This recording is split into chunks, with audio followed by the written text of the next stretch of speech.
4,000 babies need surgery for congenital heart disease every year.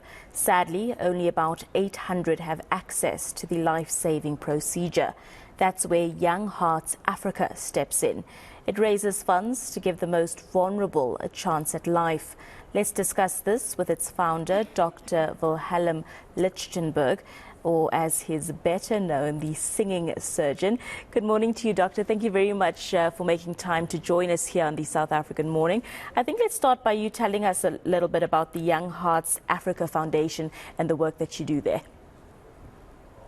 Good morning, Abigail. Thank you very much for the opportunity.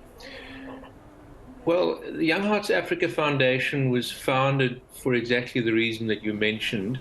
When I was a trainee surgeon at Red Cross Children's Hospital many years ago, I realized that only a very small portion of the children who need this sort of surgery actually get through the system to the point where they are actually able to undergo the surgery. There are a multitude of reasons for this. Most probably, the most important is the fact that the public healthcare system is on its knees and cannot actually cater to the needs of the population. And one needs to do something, I think, from the private sector to try and alleviate the burden on this public sector and to try and help these children.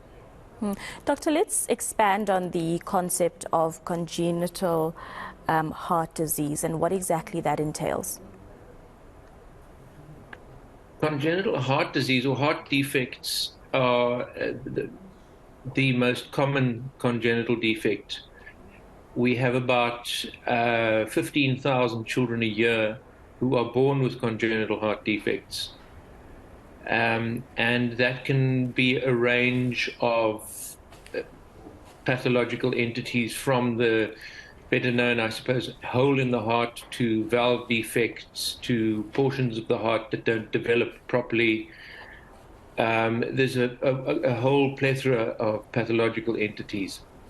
Some of them are immediately life-threatening and need immediate surgery. Some will manifest later in life. Very small portion one can live with, but about a third of those need surgery before the age of about 3 or 4 years old in an effort to ensure that these children can live a normal life. And Doctor, when did you first realize that there was a drastic need for assistance? Just looking at the stats, only a small percentage of these young children receive the attention and the surgeries that they require. Why is it such a challenge?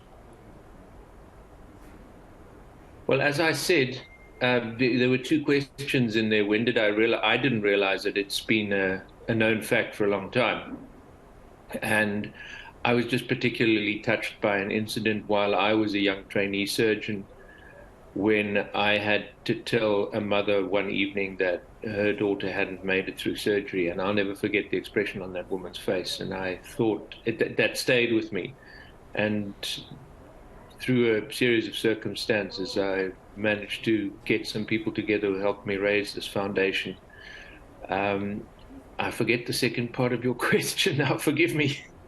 I was talking to the stats and what some of the challenges to these surgeries are. I was talking to that only a small percentage of these young kids actually receive the attention and the surgery that they require. Why is it so difficult to access these surgeries? Well, it's an unfortunate reality of our South African situation. Only about 15% of the population have medical aid or medical insurance. The other 85% are completely dependent on the public health system. And that constitutes almost, I think if I do a quick calculation, between 40 and 50 million people who have to be treated by the public healthcare system, maybe even more. And there simply isn't the capacity. Secondly, there's a drastic shortage of expertise and ability to perform these surgeries. There are congenital cardiac surgery is a super specialization on top of cardiac surgery, and at present there are only 7 pediatric cardiac surgeons in the public healthcare system, which equates to 1 surgeon per just under 2 million patients. Those figures speak for themselves.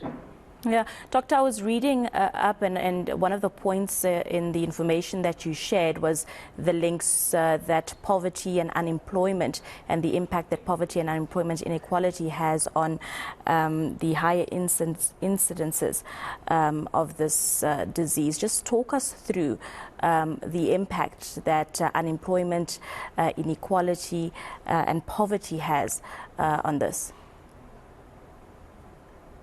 I think the easiest way to explain that is poverty and a lack of access to proper healthcare systems naturally leads to poor maternal health care and care of mothers during pregnancy.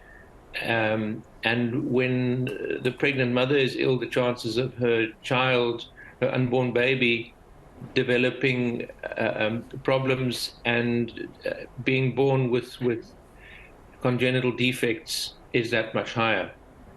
So, and that would explain why in sub-Saharan Africa we have the highest incidence of congenital birth defects, because it is the poorest part of the world, and the maternal health care obviously is also impacted by that, and hence congenital defects are more common. Just in conclusion, Doctor, let's talk about funding and how this initiative is funded. I also read that there was a school initiative to try and raise awareness. If you could just possibly share some detail. Well, we have a number of funding projects or fundraising projects at the moment. The school one you're referring to is a crowdfunding project which we launched in schools with the help of SuperSport schools, who gave us a significant amount of advertising space.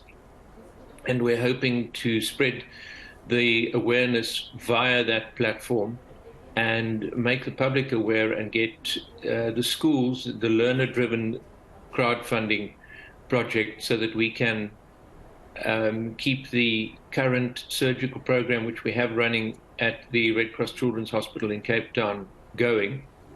Then we are obviously trying to target corporate entities to sponsor and to donate via their corporate social initiative arms, and obviously endowments and large donations from private funders, which are very useful. I was lucky enough to secure a donation from a patient of mine whom I treated many years ago, and she's a very generous benefactor who's also contributed to keeping our surgical program going. Beautiful. Well, Doctor, thank you very much for your time, for sharing these insights and creating awareness. We appreciate the work that you do.